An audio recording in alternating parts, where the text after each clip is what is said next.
श्री कृष्ण द्वारा अर्जुन को दिए गए गीता के संदेश के कुछ सुंदर तथ्य। जीवन के रण क्षेत्र में धैर्य ही सबसे बड़ा शस्त्र है। जब मन स्थिर हो जाए तब युद्ध भी साधना बन जाता है। जो युद्ध आत्मसंयम से लड़ा जाए वही सच्चा विजय पथ है। युद्ध का उद्देश्य दूसरों को हराना नहीं, अपने भीतर की दुर्बलता को मिटाना है। सत्य के लिए लड़ा गया युद्ध ही आत्मा की मुक्ति का द्वार है। जब धर्म की रक्षा हेतु युद्ध हो तो वह भी पूजा समान है। अर्जुन की भांति अपने भय पर विजय पाओ और कर्म का पालन करो। क्रोध उस अग्नि के समान है जो पहले स्वयं को जलाता है और फिर दूसरों को भस्म कर देता है। जब बुद्धि पर क्रोध का आवरण छा जाता है तब सही निर्णय की क्षमता नष्ट हो जाती है। क्रोध वह जहर है जो पीने वाला स्वयं मरता है, दूसरों को नहीं। जब मन शांत हो जाता है तब ही आत्मा का प्रकाश प्रकट होता है। क्रोध को जीतना सबसे बड़ा विजय है, क्योंकि वह स्वयं पर विजय होती है। जो व्यक्ति अपने क्रोध को नियंत्रित कर लेता है वही सच्चा ज्ञानी कहलाता है। क्रोध के समय मौन रहना ही सबसे बड़ी साधना है। जब क्रोध मन से निकल जाता है तब शांति का प्रवाह अपने आप बहने लगता है। क्रोध हमेशा विनाश की ओर ले जाता है, जबकि धैर्य सृजन की ओर।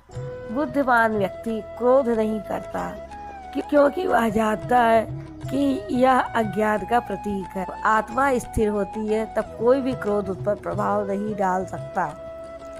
क्रोध का प्रतिकार प्रेम से करना ही सर्वोत्तम नीति है। जो अपने मन पर नियंत्रण रखता है वह पूरे संसार पर शासन कर सकता है। क्रोध को दबाना नहीं, समझना और परिवर्तित करना ही सच्चा ज्ञान है। हर बार जब तुम क्रोध करते हो तो अपनी ऊर्जा को व्यर्थ करते हो। शांत मन में ही सच्चा सुख है। क्रोध केवल दुख का द्वार खोलता है। क्रोध करने वाला व्यक्ति कभी दूसरों का नहीं, खुद का शत्रु बन जाता है। जब तुम क्षमा करते हो तब तुम्हारा मन क्रोध के बंधन से मुक्त होता है। क्रोध अंधकार है और ज्ञान उसका दीपक। क्रोध को वश में करना ही आत्मसंयम का प्रथम चरण है। मन को संयमित रखना ही भगवत गीता का सच्चा संदेश है। क्रोध पर विजय पाने का मार्ग। क्रोध को मिटाने वाला व्यक्ति ही भीतर से सशक्त और बाहर से शांत होता है। जब क्रोध समाप्त होता है तब प्रेम और करुणा का जन्म होता है। क्रोध छोड़ो, ज्ञान को अपनाओ, यही आत्मिक उन्नति का मार्ग है। जब परिवार में एकता होती है तो हर कठिनाई भी अवसर बन जाती है। परिवार के साथ बिताया हर क्षण आत्मा को शांति और सुकून देता है। परिवार के प्रेम से बड़ा कोई धन नहीं। यह जीवन की सबसे अनमोल पूंजी है। गीता सिखाती है कि परिवार के प्रति कर्तव्य निभाना ही सच्चा धर्म है।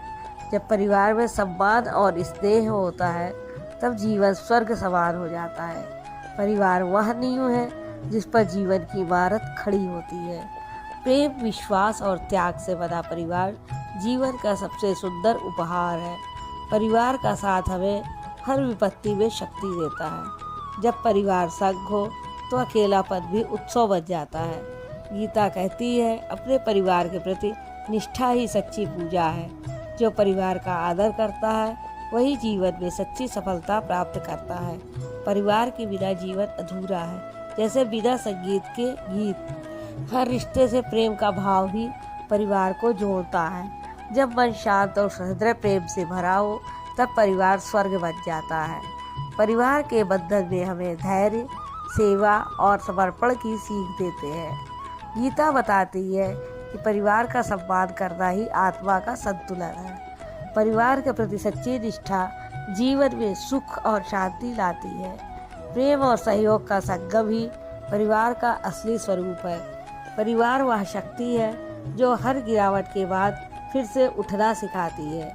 परिवार में साथ रहना ही, एक दूसरे के सुख दुख को समझना भी जरूरी है। जो अपने परिवार को ईश्वर का आशीर्वाद समझता है वही सच्चा भक्त कहलाता है। परिवार का स्नेह हर तूफान में हमें अडिग रहने की शक्ति देता है। गीता का सार यही है, परिवार प्रेम, कर्तव्य और समर्पण का प्रतीक है। राधे राधे।